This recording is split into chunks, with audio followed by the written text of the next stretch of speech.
Marco Diani sont là. Marco Diani, oui, et Gilles Braun aussi. Bienvenue à vous, messieurs, ça se passera en musique.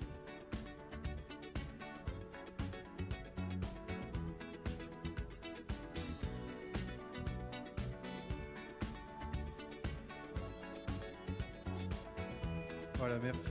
Gilles Braun, vous restez sur le pupitre. On va vous écouter comme vous préférez. C'est selon pour installer vos notes ou quoi que ce soit. Vous êtes à la MEN et vous allez intervenir aujourd'hui sur la politique numérique de l'éducation nationale. Vous travaillez avec, je crois, Vincent Payon. D'accord, vous êtes très proche de lui sur ces questions d'éducation et de numérique. Quel est alors, de ce que vous avez entendu jusqu'ici, est-ce qu'il y a quoi que ce soit qui vous permet d'apporter une nouvelle valeur par rapport aux propos que vous allez nous décrire ensuite, qui est un message technique sur ce que l'éducation aujourd'hui met en place pour que les élèves finalement soient aussi bien traités par leurs éducateurs que par les grands prestataires de services informatiques. Bonjour. Oui, touchez le menton. Bonjour, je voudrais tout d'abord remercier Monsieur le Sénateur, Président du Conseil Général, de son invitation. Merci Monsieur Rome. Et Monsieur le Président de l'ADF, très investi dans les questions numériques dans l'éducation nationale. Alors, le MEN, c'est le ministère de l'Éducation nationale, pour être plus précis. Non, dans ce qu'on vient d'entendre, un constat, je pense qu'il y a un constat partagé et un consensus de tous bords. C'est l'importance, et d'une part, la révolution qu'on est en train de vivre, pour reprendre les mots de M. Rome, la révolution qu'on est en train de vivre dans l'accès à la connaissance et la transmission des connaissances. On le remarque tous les jours. Quand on recherche maintenant une information, on ouvre son ordinateur, on tapote sa tablette. C'est un geste qui est devenu un geste quotidien, un geste courant, qui était très rapide, quelques années, et qui va continuer à s'accélérer. On voit la masse d'informations accessibles sur Internet aujourd'hui. Révolution culturelle énorme, très rapide, bouleversement total de nos pratiques de formation, d'éducation. Donc je pense que sur ce point-là, nous partageons tous ce constat aujourd'hui. Et c'est un des rares dossiers, justement, dans l'éducation nationale qui fait consensus, évidemment. Je pense que depuis des années, il y a un positionnement de tous bords considérant que il y a une nécessité à faire évoluer l'éducation nationale et à prendre en compte le numérique. Alors, ce qu'il faut remarquer aussi, c'est qu'il y a eu depuis de nombreuses années, maintenant, plus de 25 ans, si on les compte, plus d'une quinzaine de plans pour introduire l'informatique dans les établissements scolaires. Quinzaine de plans. Ce qui est énorme. Et on se retrouve aujourd'hui dans une situation où on se repose encore la question de comment on va introduire le numérique dans l'éducation. Ça veut dire que le problème, même s'il y a consensus, la question est complexe, délicate. Et c'est le souhait justement du ministre de l'Éducation nationale, de Vincent Payon aujourd'hui, d'avoir une réelle stratégie pour faire entrer l'école dans l'ère du numérique. Et c'était le titre de sa présentation au mois de décembre à la Gaîté Lyrique à Paris. Et ça sera aussi le thème de son intervention le 10 juin prochain, puisqu'il avait dit le 13 décembre dernier qu'il ferait un point d'étape au bout de 6 mois sur les actions qu'il a mis en œuvre. Donc il y a un rendez-vous prévu le 10 juin prochain sur ce sujet. Et puis, il y a le rendez-vous principal et fondamental, c'est le passage de la loi, débat parlementaire sur la loi d'orientation et de programmation. Elle passe la semaine prochaine au Sénat. C'est un moment fort.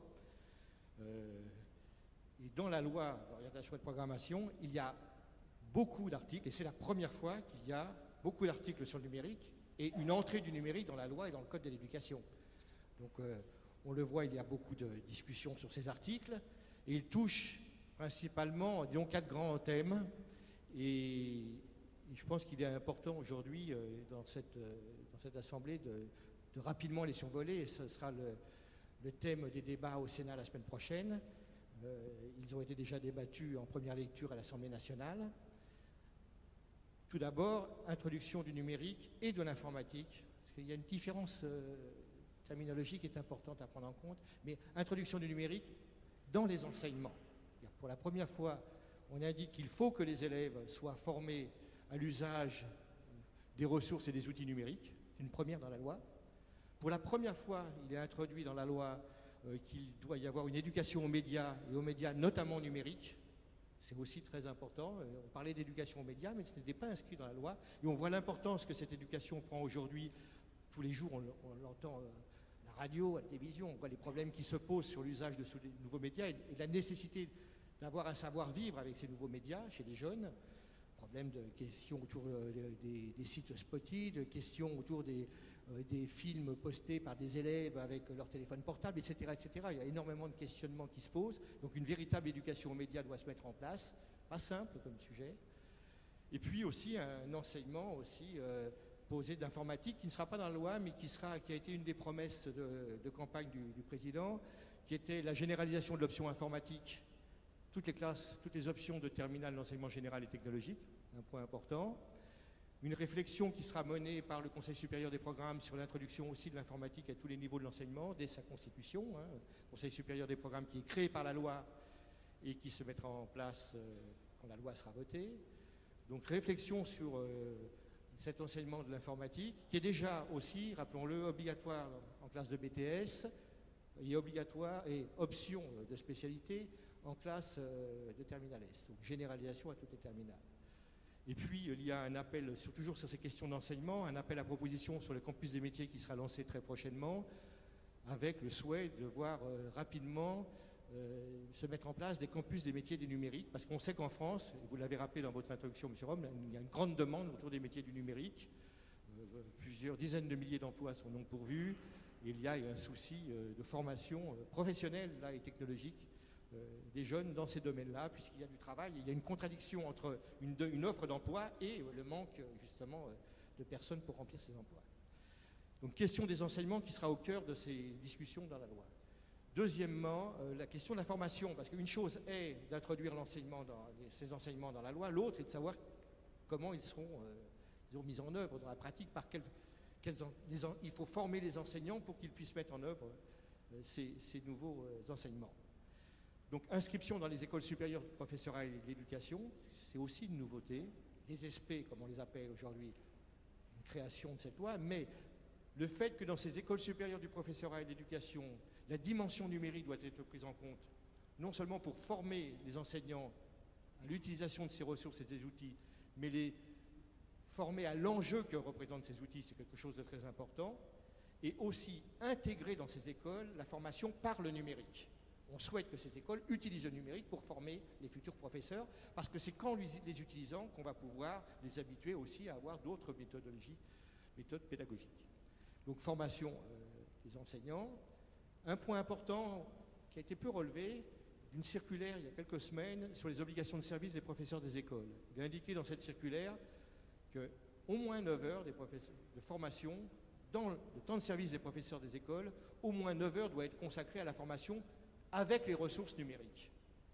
Vous me direz 9 heures par année, c'est pas grand-chose, mais sachant qu'il y a 360 000 professeurs des écoles, on voit la plateforme qu'il va falloir mettre en œuvre, et ceci dès le mois d'octobre. Donc dès le mois d'octobre, il y aura une plateforme qui va permettre aux enseignants du primaire de pouvoir se former d'une manière continue avec les outils numériques. Et là, c'est une vraie, transformation aussi des modes de formation du corps enseignant lui-même.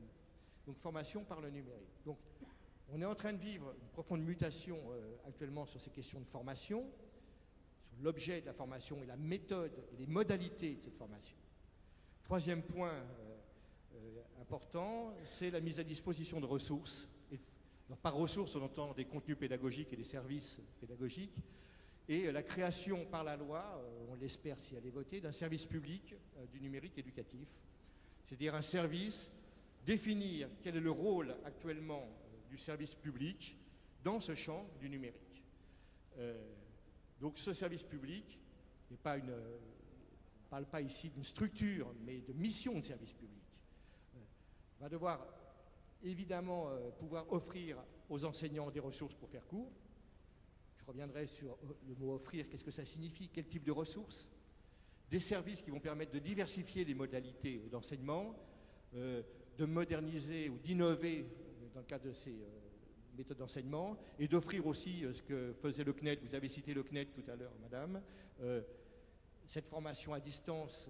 Aujourd'hui, elle est en train de se transformer radicalement par l'arrivée de MOOC, comme vous l'avez dit. Donc, comment nos opérateurs peuvent actuellement se moderniser pour offrir, ce qu'ils ont déjà commencé, mais pour offrir ces nouveaux services. Donc création de ce service public du numérique. Et ça signifie qu'on puisse offrir des ressources de qualité aux enseignants. Ces ressources, elles sont produites soit par les opérateurs publics, vous avez cité le CNED, je peux citer évidemment le CNDP, ce sont ses missions, mais elles peuvent être évidemment aussi produites par des éditeurs privés.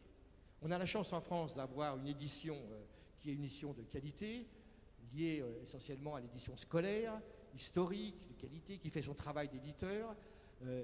On a besoin actuellement de ressources de haute qualité pédagogique et de haute qualité technologique. Et il faut qu'on puisse être, disons, au niveau international, pouvoir être concurrentiel sur ce terrain-là. Donc on souhaite que cette filière numérique se développe. C'est un point très important. Nous allons lancer la semaine prochaine un appel à proposition dans le cadre des investissements d'avenir pour aider ces éditeurs à créer des ressources dans le domaine des apprentissages fondamentaux, numériques et apprentissages fondamentaux, puisque notre effort porte tout particulièrement sur l'enseignement primaire.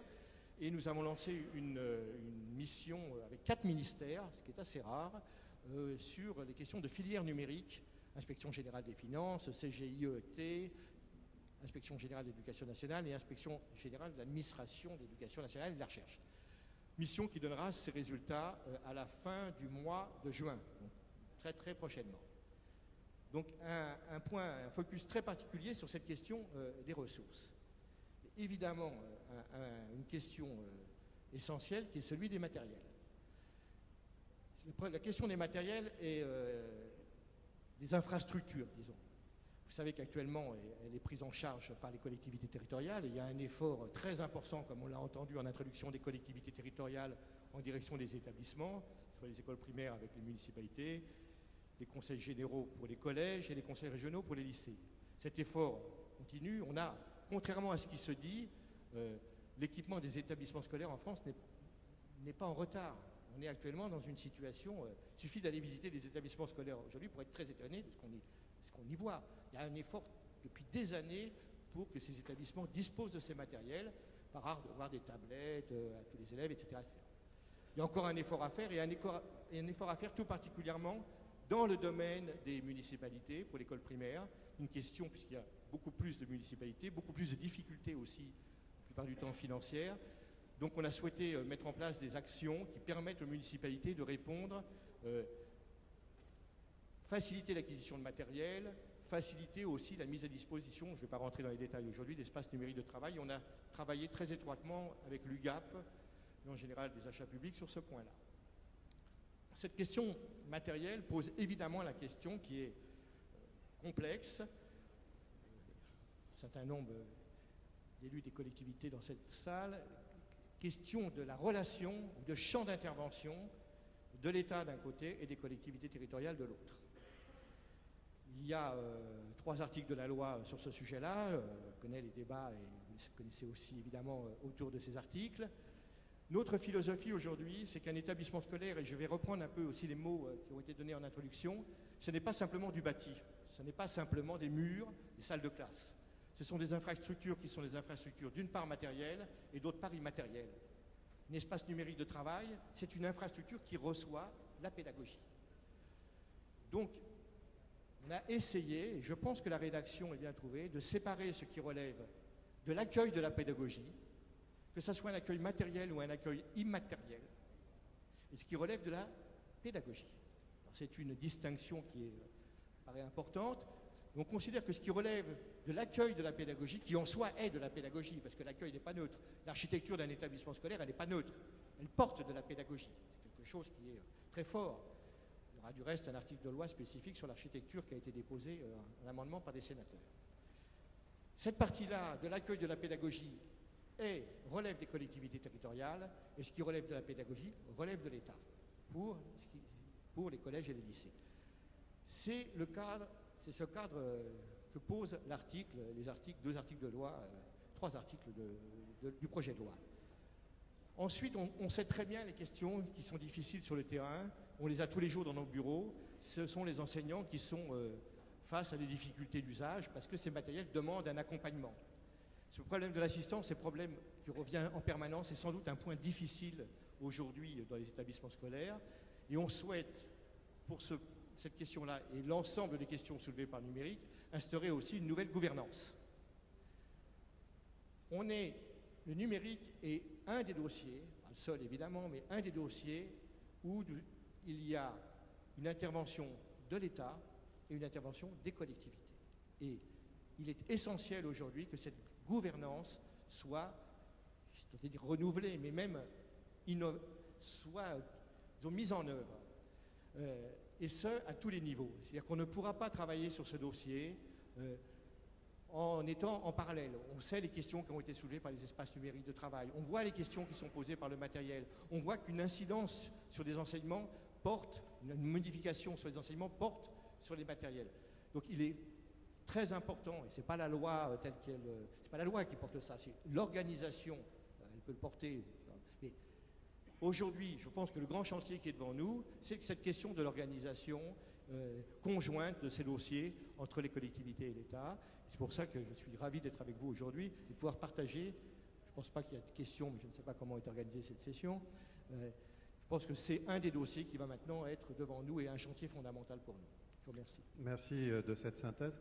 Vous évoquiez les nombreux plans auxquels des ministres ont attaché leur nom et puis des plans plus anodins. Je pense à celui, le premier pour moi fondateur, le plan informatique pour tous, non? On est reporté en... C'était pas le premier, mais celui qui est peut-être d'une ampleur ou qui a marqué les esprits. C'était? Oui, avant l'expérience des 52 lycées, bon, on peut remonter assez loin. Le premier était Belac, avec l'expérience des 52 lycées, mais c'est pas... Alors, qu'est-ce qu'on a à César, ce qui est à César.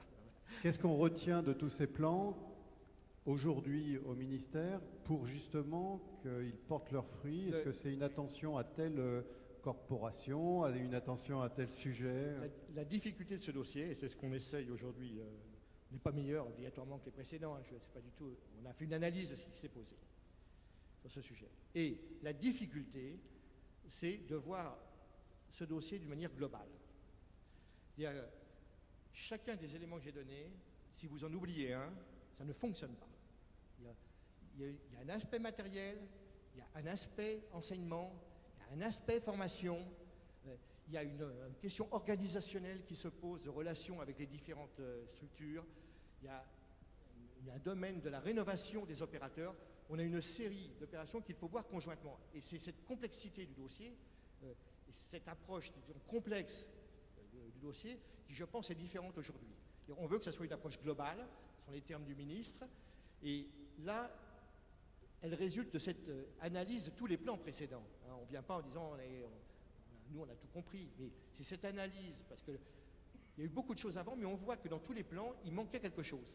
Il y avait une brique qui manquait. Et on pense que là, on va essayer, en l'inscrivant justement dans la loi, d'être sur tous les ensembles en même temps, ce qui est relativement difficile et ce qui demande une énergie toute particulière de tous. Bon courage. On sait que l'évaluation publique est quelque chose qui se développe. Quel est l'objectif que se donne ce plan? On finirait là-dessus. Quel est l'objectif quantitatif, qualitatif? À quelle échéance? L'objectif, c'est de faire entrer le numérique dans l'école. C'est-à-dire que dans les Non, j'entends bien, mais est-ce qu'on l'a quantifié? Est-ce qu'on l'a daté? Le problème, à chaque fois, on essaie de le quantifier en disant combien de machines on va mettre. Ça n'a pas de sens. Aujourd'hui, le problème, il n'est pas de mettre des machines. On en a mis, on a parlé d'informatique, etc. Le problème, il est que nos jeunes, quand ils sortent, ils maîtrisent ces outils. Et que les enseignants puissent enseigner ces domaines, ces nouveaux domaines, et puissent évoluer. Parce que, comme on l'a remarqué précédemment, ce n'est pas fini. Dans 5 ans, ça aura encore changé. Il y a 10 ans, l'Internet, personne n'y croyait. Quand on parlait de connecter les collectivités, les questions de connexion, il y a 15 ans, personne ne voyait qu'on était en train de vivre. Il y a certains qui voyaient, mais on allait dans les collectivités, pourquoi on allait se connecter à l'Internet? Aujourd'hui, tout le monde est persuadé qu'il faut aller très rapidement vers le très haut débit, parce qu'on a vécu cette période-là. Donc, l'important, c'est que dans l'enseignement, il y a cette conscience des enjeux, qu'on la transmette et qu'on puisse évoluer, parce que dans 10 ans, les profs, ils auront été formés, mais ce ne seront pas les mêmes outils, ce ne seront pas les mêmes ressources. Un jeune qui actuellement arrive au lycée, il a vu naître Wikipédia, il a vu naître Google, il a vu naître Facebook, il a vu naître Twitter. Ça n'existait pas il y a 10 ans, 15 ans. Donc on est et ça va continuer. On est dans une évolution permanente. Et ça, c'est une culture spécifique. Si on arrive à intégrer cette culture spécifique dans l'éducation, je pense qu'on aura fait son travail. Marc Odiani, vous êtes sociologue attaché, si vous voulez, je vous en prie, oui, au CNRS. Vous êtes également psychologue, vous êtes un expert de toutes les sciences cognitives, enfin. Où étiez-vous dans les années 80? À l'école. En fait, j'étais à une bonne école, j'étais au MIT. Lorsque M. Weizenbaum et ses collègues dont vous parlez, Louis Miranda, travaillaient sur le changement que les ordinateurs allaient introduire dans notre rapport au savoir, dans notre rapport à l'individu, aux personnalités, au collectif, à l'enseignement.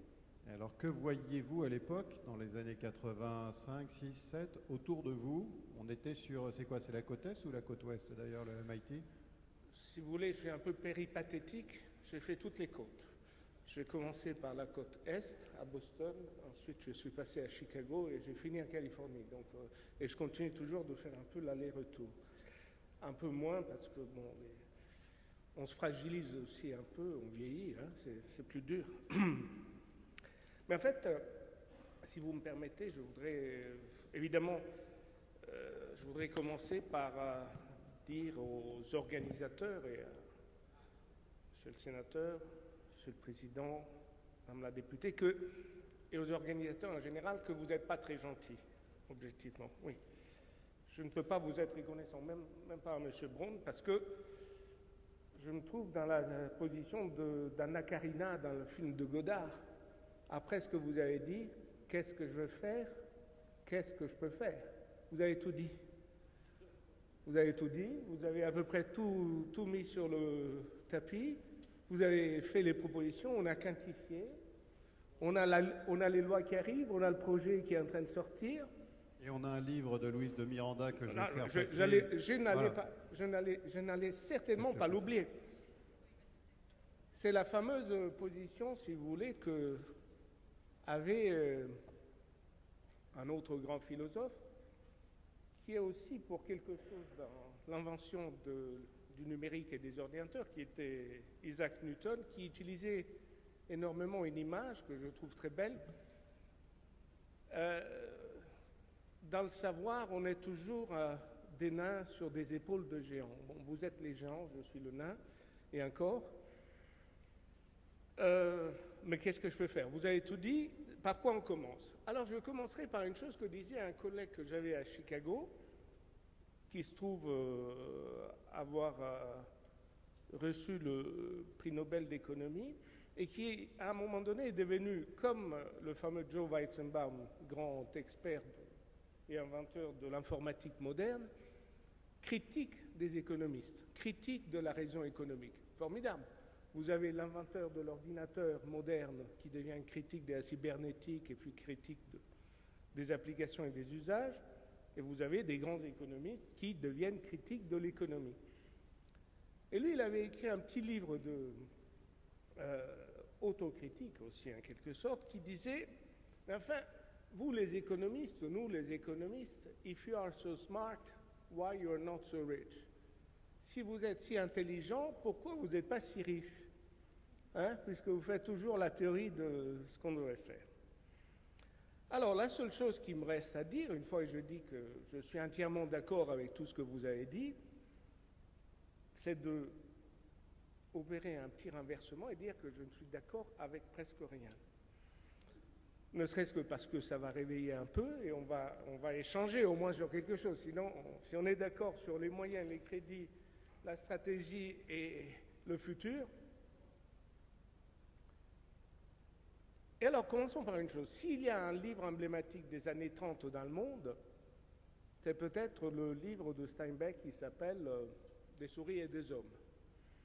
S'il devait y avoir un livre emblématique de notre dilemme d'aujourd'hui, en France, ailleurs, dans l'éducation, mais pas uniquement, on pourrait l'appeler, et on vient de citer le mot, on pourrait l'appeler des tuyaux et des hommes. Les tuyaux sont là, les techniques sont là, et les hommes ne sont pas là. Et les savoirs sont partis, excusez-moi, en couille. On ne sait plus quoi en faire. Alors c'est là que nous commençons à diverger un tout petit peu, parce qu'on a tout ce qu'il faut.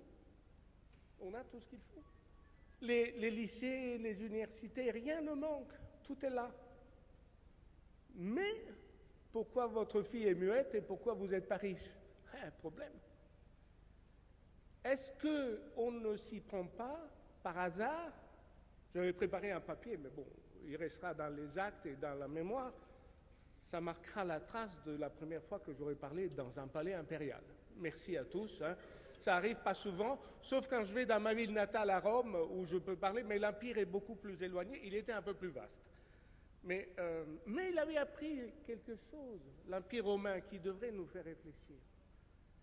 Il avait appris, et il nous a appris, que dans chaque endroit où ils allaient, et ils sont allés très loin, comme vous le savez, il ne fallait pas faire toutes les choses de la même manière. Il ne fallait pas faire de l'innovation, il fallait commencer par faire de l'expérimentation souple. Or, est-ce que nous ne souffrons pas d'une certaine rigidité, encore aujourd'hui, dans tous nos choix, dans tous nos rapports, dans toutes les modalités qu'on a, qui fait que nos innovations ne passent jamais par l'expérimental. L'expérimental, ça veut dire quoi? Ça veut dire qu'au lieu de chercher le consensus, et madame, messieurs les députés, sénateurs, présidents et politiques, conseillers et ministres, on est tous à la recherche du consensus. Forcément. Mais on met très peu en avance la dissension, le dissensus, y compris normatif et cognitif. Or, il me semble que le défi du numérique, et c'est là où je crois que, vraiment là excusez-moi, je prends un peu de temps pour faire même des digressions, mais je vous assure que, je vous le promets, j'avais aussi bien apporté une cravate qu'écrit un texte. Et on m'a dit de tout enlever, y compris le badge. Alors vous voyez, c'est un peu dérangeant tout ça, ça déstabilise.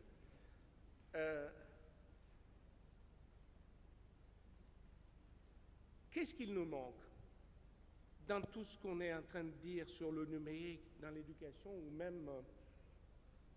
je n'ai pas entendu jusque-là un seul mot sur la légitimité des savoirs. Elle est partie très loin là. Et qui la maîtrise, cette légitimité? Les professeurs, ils ne savent plus quoi faire. Ils ne sont pas contents du numérique.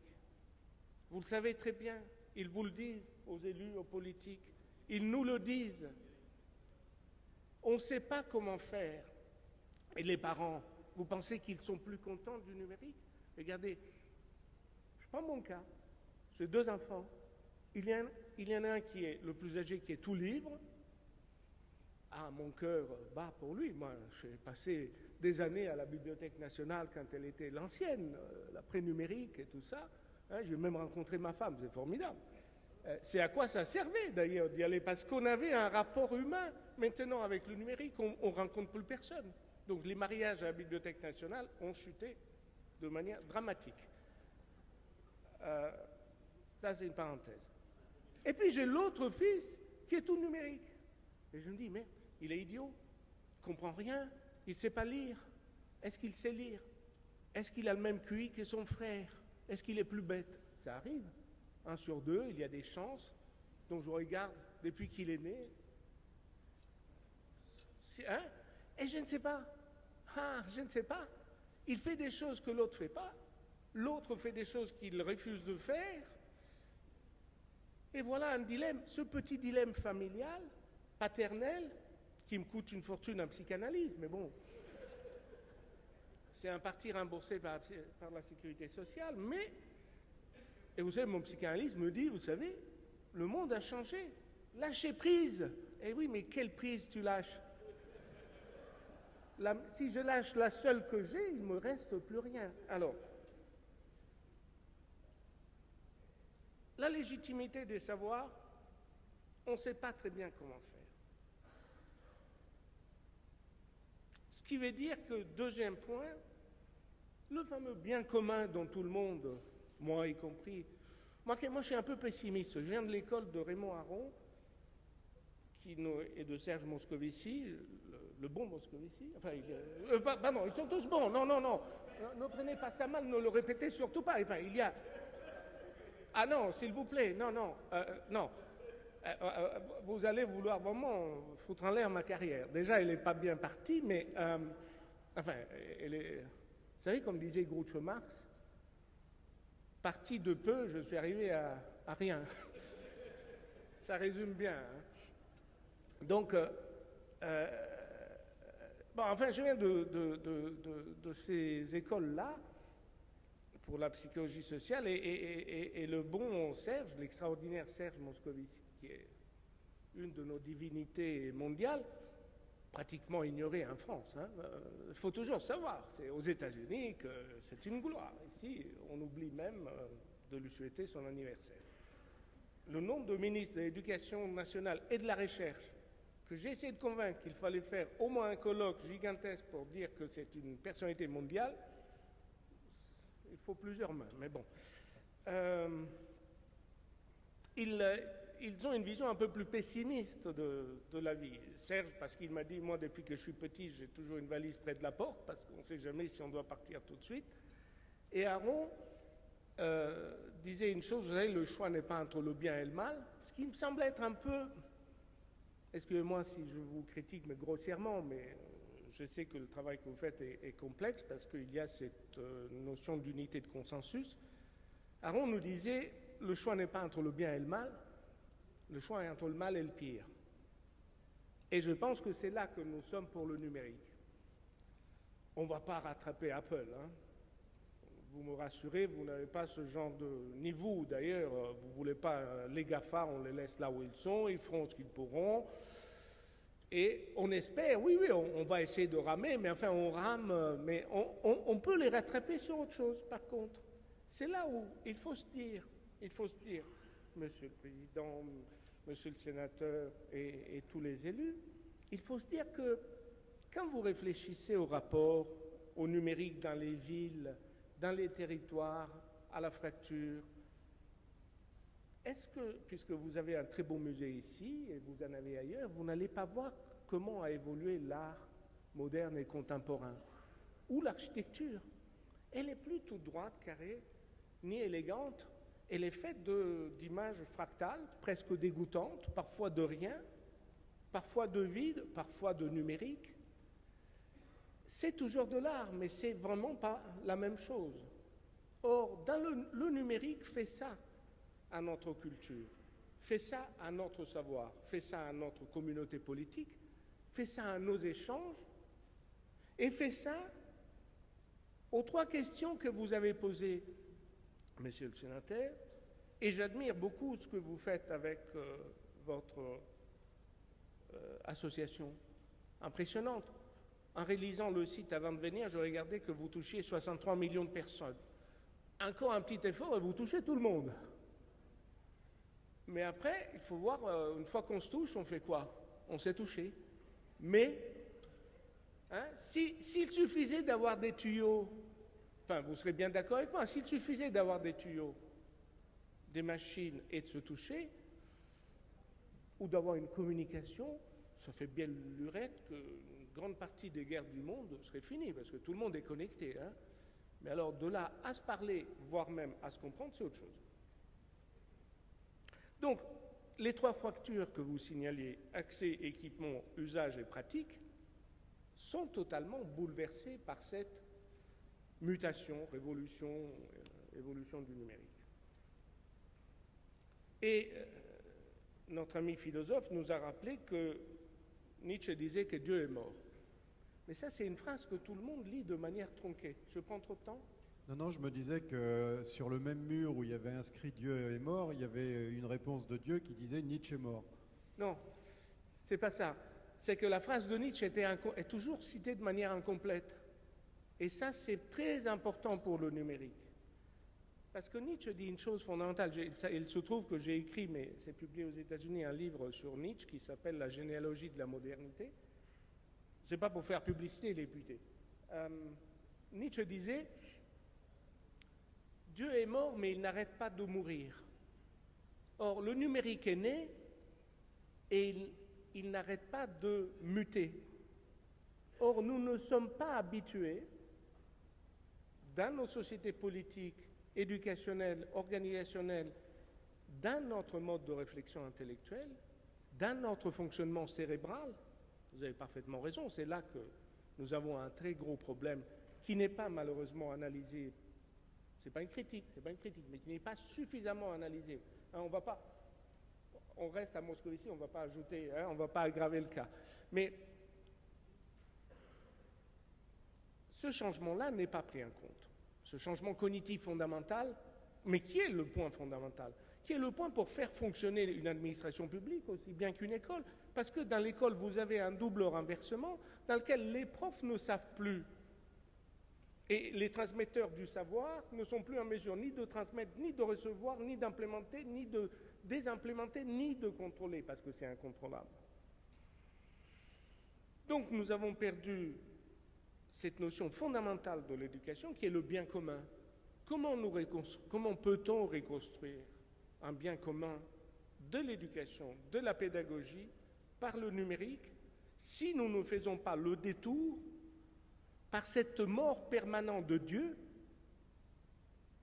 non pas du Dieu superlatif, mais du Dieu de la technologie, du Dieu dont Nietzsche nous parle. Ce n'est pas pour revenir à Nietzsche, hein. Nietzsche il est utile, mais il y a des choses y compris plus concrètes, des recherches. Donc légitimité de savoir mise en cause, bien commun inatteignable, et trois problèmes, puisque vous en avez cité trois, j'en cite trois aussi. Surface, usage, profondeur. Sur ces trois points, le changement anthropologique et cognitif du numérique est radical. Radical, mais quand on dit radical, ça veut dire abyssalement incontrôlable. Abyssalement incontrôlable. Ce qui veut dire que pour réorganiser le savoir numérique, les projets de loi sont face à une difficulté extrême, qui est celle de devoir concerner, de devoir délimiter quelque chose qui est foncièrement non délimitable et dont la richesse est dans la non-délimitabilité.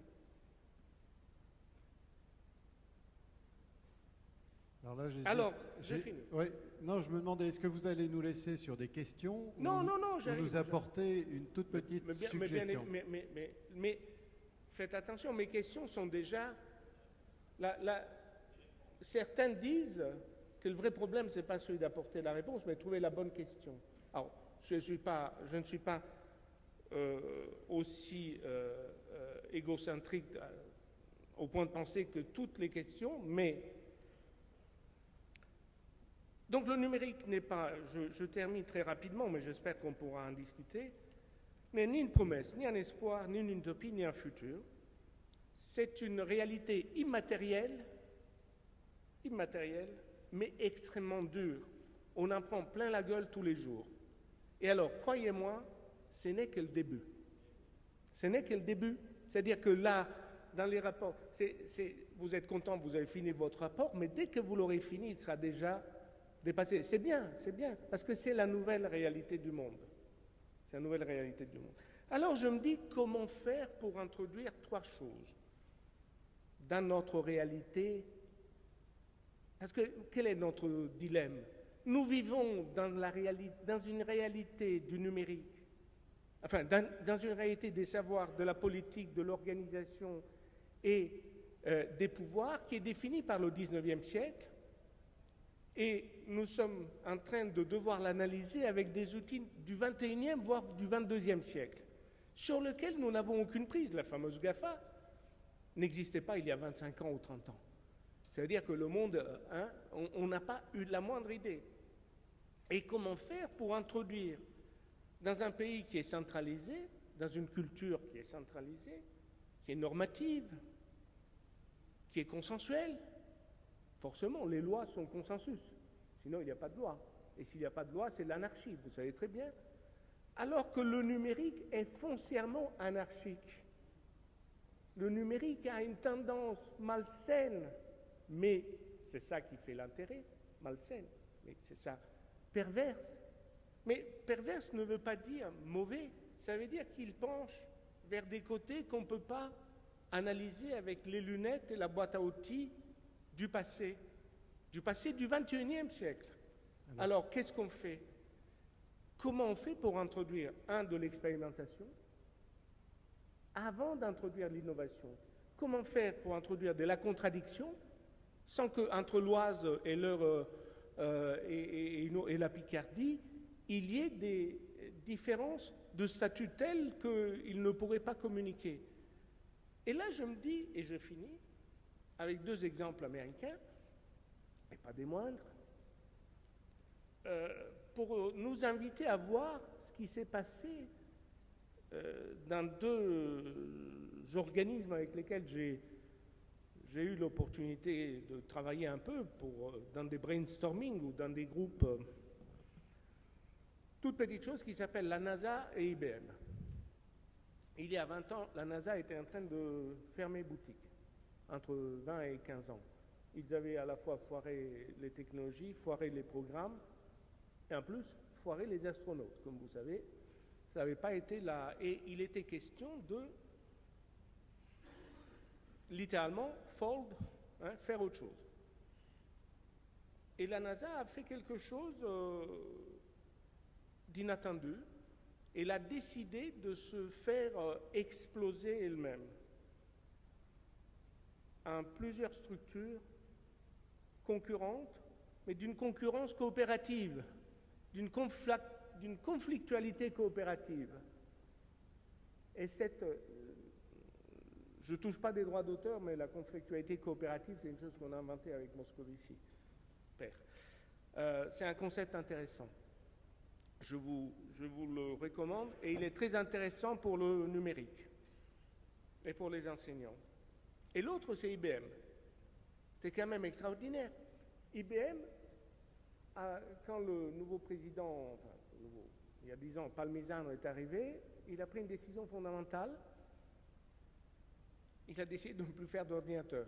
C'est quand même extraordinaire. Vous voyez, vous, monsieur le sénateur, ou monsieur le rapporteur, en arrivant en disant on ne fait plus de rapport, on ne fait plus de plan fibre, on ne fait plus de plan câble, on fait autre chose. C'est pas si simple. Eh bien, ils ont décidé de foutre en l'air tout le département ordinateur, sauf ceux dont le prix minimum est 50 millions de dollars, sinon rien. Mais IBM est devenu autre chose. Et il se porte mieux maintenant qu'il y a 25 ans. Pourquoi? Parce qu'ils ont compris que ce qui arrivait, le numérique, demandait une forme d'organisation, une forme de réactivité, une forme de, regroupement et déconstruction et reconstruction permanente des savoirs et des compétences qui était radicalement nouvelle. Pourquoi ne commencer pas à prendre exemple, pas uniquement sur les GAFA, mais aussi sur les vieux NIBEM? Je ne sais pas, peut-être c'est une proposition. Merci en tout cas. Merci.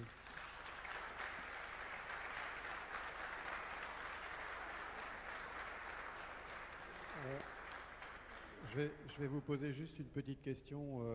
On parlait du meilleur des mondes tout à l'heure. Vous parliez de ces choix radicaux qui peuvent être faits parfois par des élus locaux. Dans 50 ans, y aura-t-il encore des classes d'école où se réuniront des élèves quand on sait qu'on peut apprendre de chez soi, que la gestion de ces endroits, le covoiturage même, certes, qui permet d'y accéder, tout ça, ce sont des organisations coûteuses. Les parents n'ont pas forcément le temps. Voilà. Est-ce que le sociologue et le technicien que vous êtes prennent un risque en augurant ou en prônant quelque chose? On sait que quand on est ensemble, on apprend mieux.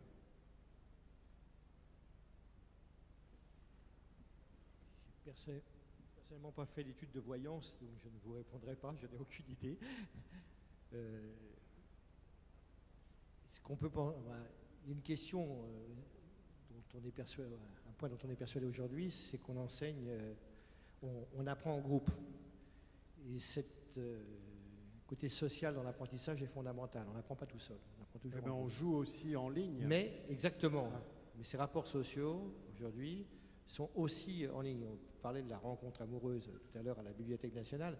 Actuellement, on souriait dernièrement à des rencontres qui se faisaient par Internet. Elles sont de plus en plus courante et on a des couples qui se forment sur Internet. Donc c'est par réponse, probablement que la forme de... Quand on marque dans le service public numérique, parce qu'il faut en parler, ça va diversifier des services permettant de diversifier les modalités d'enseignement, c'est que probablement on aura d'autres manières d'enseigner avec des outils de communication, parce que on les voit actuellement de plus en plus performants. Mais il restera cette dimension présentielle pour vous? Ça va être une réponse très personnelle, je pense qu'elle est indispensable, mais aujourd'hui il y a très peu d'études justement sur l'importance du présentiel, du corps, hein, l'importance du corps et la présence du corps pour apprendre ensemble. Ça, je ne pourrais pas vous répondre. Bon, ça serait... Tout ce qu'on est persuadé, c'est qu'aujourd'hui, on est dans la période charnière de modification de ces relations, mais je ne garantis rien. Toutes les prospectives dans le domaine sont fausses, ont toujours été fausses. On ne peut pas imaginer, il y a 5 ans, quand on parlait d'outils qu'on pourrait mettre dans sa poche pour se connecter à Internet, personne n'y croyait. Donc, et la première tablette qui est arrivée, tout le monde disait ça ne sert à rien, et tout le monde en a une. Donc, enfin, aujourd'hui, faire des prévisions qui sont totalement impensables. Marco Diani. Oui, moi, contrairement à mon voisin, j'ai toujours adoré vouloir faire le prophète. Sauf qu'après, je me dis que tous les prophètes qui ont existé ont vraiment mal terminé. Hein. Donc, je fais comme lui, je m'abstiens. En réalité, je crois que personnellement, je n'aime pas beaucoup cette idée de présentiel. Je crois que ce que nous avons... maintenant, nous commençons à voir, vraiment un peu, parlant sérieusement, on commence à voir qu'avec les potentialités, il existe aussi des égarements, des problèmes graves, voire gravissimes, au niveau de l'enseignement, au niveau de l'apprentissage, au niveau de la lecture. Sinon, ça serait trop beau si, à cette croissance matérielle, numérique, dont on parlait, il correspondait des résultats conséquents. Ce n'est pas le cas, c'est le contraire. Là, c'est pas pour être critique, ça devrait être une croissance superlative. On n'en est pas là. Alors je me dis que, comme souvent, cette innovation est différente parce que tout passe dans le même médium, moyen, et que tout cela est immatériel. Vous citiez les 3 siècles. Avant, chaque médium servait à transporter une chose. Vapeur, électricité, mécanisation, etc. Maintenant, nous avons des médiums immatériels universels et auto-générateurs. Ce que nous devons concentrer dans ces moyens nouveaux nous vient d'une tradition et d'une culture, d'où, qui a été cité, l'écrit et le livre, qui sont très difficilement réductibles dans ces moyens. C'est-à-dire, ils le sont très facilement d'un point de vue technique, Gallica, les bases de données, les big data, les open data, les Wikipédia, mais qui ne le sont pas parce que nous n'avons, pour reprendre Houellebecq, ni la carte, ni le territoire. C'est-à-dire que carte et territoire ont foutu le camp. Vous vous souvenez, il y a 10 ans, on a tous acheté, c'était au début, on a tous acheté des livres qui vous disaient l'annuaire du web. C'était formidable. On se disait juste, avec 10 €, je sais ce qu'il faut aller voir. Vous imaginez une chose pareille aujourd'hui? Impensable, impensable. C'est-à-dire qu'il y a 10 ans, on pensait encore qu'on pouvait réduire dans un livre, dans un objet du XVIe siècle, la plus grande nouveauté révolutionnaire, vraisemblablement épocale, anthropologique et épocale, dans un livre. Or, cet exemple qui est ridicule pour nous aujourd'hui est le symbole de la contradiction fondamentale que nous avons, du dilemme fondamental avec lequel nous vivons et avec lequel on vit quand on doit organiser le savoir. Parce qu'on ne sait plus comment faire passer les choses de manière à ce qu'elles ressortent d'une manière qui soit compréhensible et organisable. Marco Diani, merci beaucoup pour cette nouvelle intervention. Je vous rends à notre...